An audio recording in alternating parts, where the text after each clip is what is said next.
Renungan harian hari ini. Bersungut-sungut di tengah mujizat. Baca, Keluaran pukul 15:22-27. Lalu bersungut-sungutlah bangsa itu kepada Musa. Keluaran pukul 15:24. Bersungut-sungut memiliki arti menggerutu atau mengomel. Bersungut-sungut adalah lawan dari bersukacita. Berbicara tentang bersungut-sungut, Alkitab memberikan satu pelajaran berharga melalui kehidupan bangsa Israel. Kita tahu bahwa bangsa Israel adalah bangsa pilihan Tuhan, yang begitu dikasihi dan dipelihara Tuhan begitu rupa.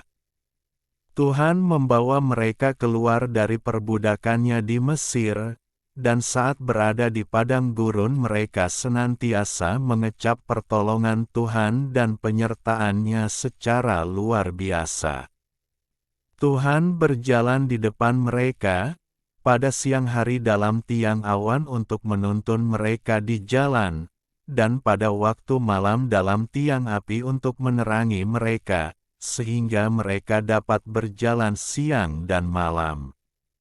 Dengan tidak beralih tiang awan itu tetap ada pada siang hari dan tiang api pada waktu malam di depan bangsa itu.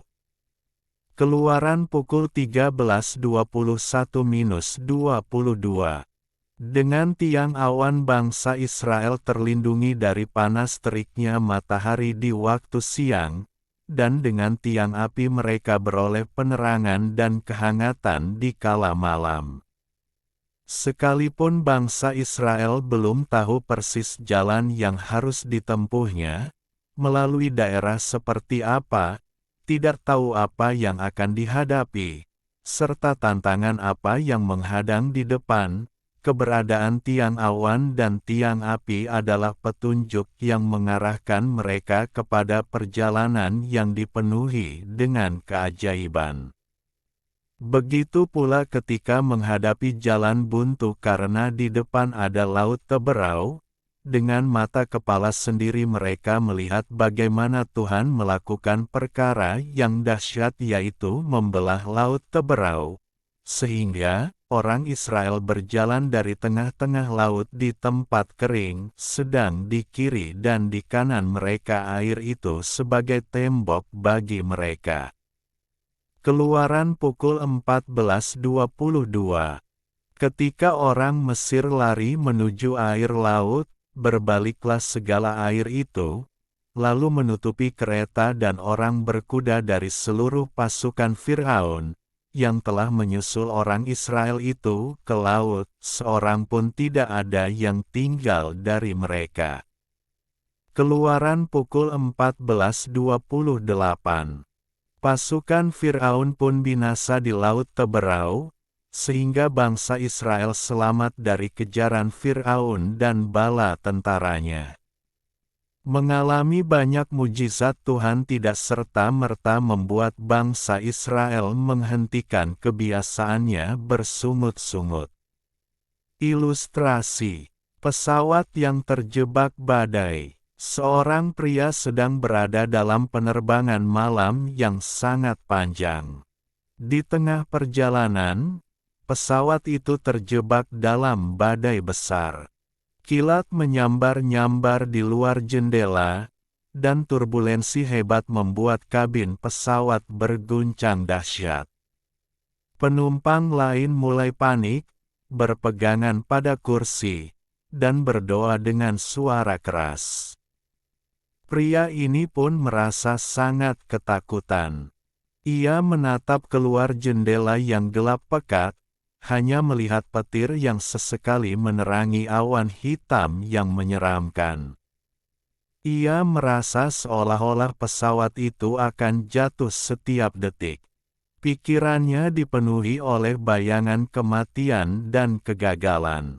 Namun, di tengah kepanikannya, ia memperhatikan seorang anak kecil yang duduk tepat di seberang lorong.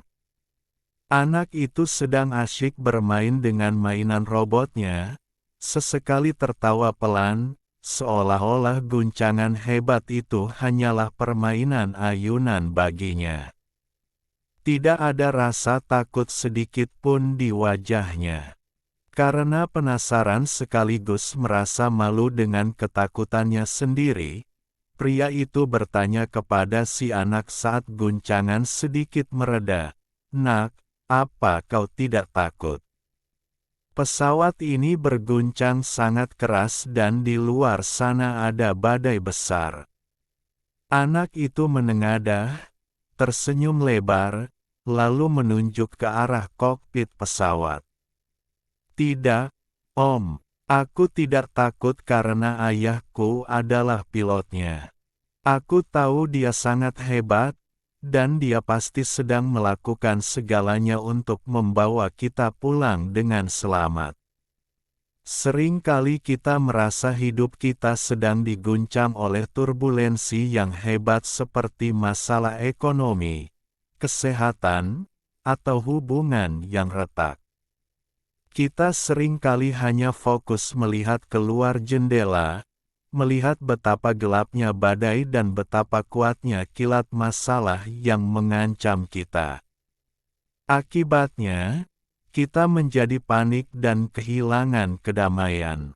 Namun, kedamaian sejati sebenarnya bukan berasal dari tidak adanya badai, melainkan dari siapa yang memegang kendali atas hidup kita.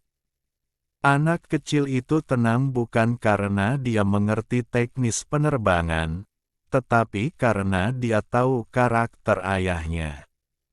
Dalam hidup, kita sering kali mencoba menjadi pilot bagi diri kita sendiri. Kita merasa harus memahami setiap alasan di balik masalah dan harus bisa mengendalikan segala sesuatu. Ketika hal itu gagal, kita hancur. Belajarlah untuk percaya bahwa ada pilot agung yang sedang memegang kendali di kokpit kehidupan kita. Meskipun kita tidak bisa melihatnya secara langsung di tengah badai, kita bisa tenang karena kita tahu karakternya. Ia baik, ia setia, dan ia tidak pernah membiarkan pesawat hidup kita jatuh tanpa tujuan. Kedamaian muncul saat kita berhenti fokus pada besarnya badai dan mulai fokus pada besarnya kasih Dia yang memimpin perjalanan kita. Serahkanlah hidupmu kepada Tuhan dan percayalah kepadanya, dan Ia akan bertindak. Mazmur 37:5.